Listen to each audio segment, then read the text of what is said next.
শুনিব আৰু নিজেই ল'ব তাৰ হেন কল্যাণ সাধন হ'ব। কোৱাচোন প্ৰভু কিমান টকা লাভ হ'ব আৰু কিনো কল্যাণ হ'ব? এই প্ৰশ্নৰ উত্তৰ প্ৰভু কোৱা মোৰ আগে। সেইকাৰণে আহি আছো তোমাৰ ওচৰে। আৰু তেতিয়া শ্ৰীকৃষ্ণই নাৰদ মুনিক চাই কবলৈ ধৰিলে। কৃষ্ণই বোলে শুনা নাৰদ,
আৰু তুমি এই মোক উত্তৰ দিব লাগিব। কোৱাচোন গুবৰুৱা ভাই, সেই কলিৰ যুগত বোলে যিয়ে সৎ সংগ পাব তাৰ হেনো বহুত লাভ হ'ব, আৰু যিয়েই কৃষ্ণৰ নাম শুনিব আৰু নিজেই ল'ব তাৰ হেনো কল্যাণ সাধন হ'ব। কোৱাচোন গুবৰুৱা ভাই, কিমান টকা লাভ হ'ব আৰু কিনো কল্যাণ হ'ব? কথা শুনি গুবৰুৱাই কঁপিবলৈ ধৰে।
নাই নাই, আজি যিহেতু মোৰ প্ৰথম যাত্ৰাতেই শনি লাগিছে আৰু মই আগফালে আগবাঢ়ি যাব নোৱাৰি, এই কথা প্ৰভুৰ আগত যাই মই ক'বই লাগিব।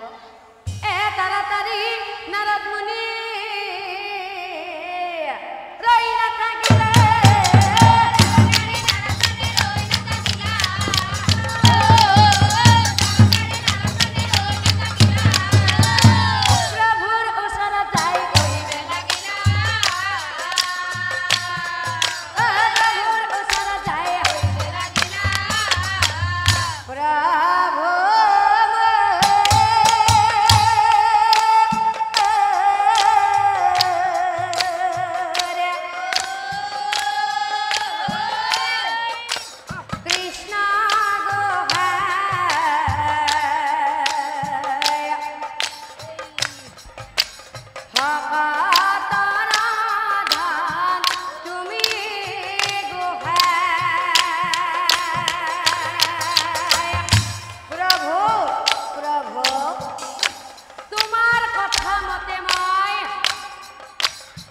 বাহাদুর গলামায়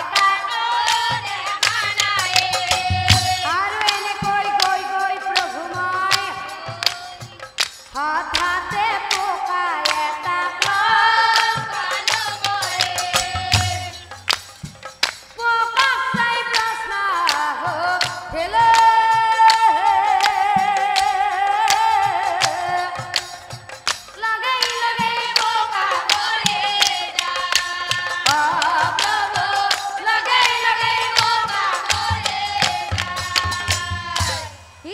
নারদ মুনি, তুমি প্রশ্ন সোধাৰ লগে লগে সেই গুবৰুৱা পোকাটো মৰি গ'ল, মৰি যাব দিয়া। সেই সামান্য পোকাটোহে মৰিছে। যোৱা নাৰদ, আকৌ তুমি পূব দিশে যোৱা। এইবাৰ তুমি যাকেই লগ পাবা তাকেই প্ৰশ্নটো সুধিবা আৰু সেই তোমাক উত্তৰ দিব। যোৱা নাৰদ, যোৱা। শুনি নাৰদ মুনি ৰৈ নাথাকিলা। পুনৰাই পূব দিশে, পুনৰাই পূব দিশে। এইবাৰ নাৰদ মুনিয়ে চাই আছে। নাৰদ মুনিয়ে দেখে ৰাস্তাৰ কাষতে এটি কণমানি ডামৰীয়ে ঘাঁহনিৰ মাজৰ পৰা কোমল কোমল ঘাঁহ এডাল এডালকৈ খাই আছে। নাৰদ মুনিয়ে দেখে নাৰদ মুনিয়ে চাই আছে অ হৰু ডামৰি এটাই আছে ঘা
প্ৰশ্নটো হল মানে কলিৰ যুগত বলে যিয়েই সৎসংগ পাব তাৰ হেন বহুত লাভ হব আৰু যিয়েই কৃষ্ণৰ নাম শুনিব আৰু নিজেই লব তাৰ হেন কল্যাণ সাধন হব কোৱাচোন ডামৰি ভাই কিমান টকা লাভ হব আৰু কিনো কল্যাণ হব কথা শুনি ডামৰিটো কম্পেই ধৰে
হোৱা নাই, তোমাৰ অকণো ভুলো হোৱা নাই, কাৰণ সিহঁত দুইকোটো তুমি নিজ হাতে নিজেই কোবাই মৰা নাই। তুমি প্ৰশ্ন সোধাৰ লগে লগে সিহঁত দুয়ো নিজেই নিজেই মৰি গৈছে। সেইকাৰণে শুনা নাৰদ, যোৱা নাৰদ যোৱা, আকৌ তুমি পূব দিশে যোৱা।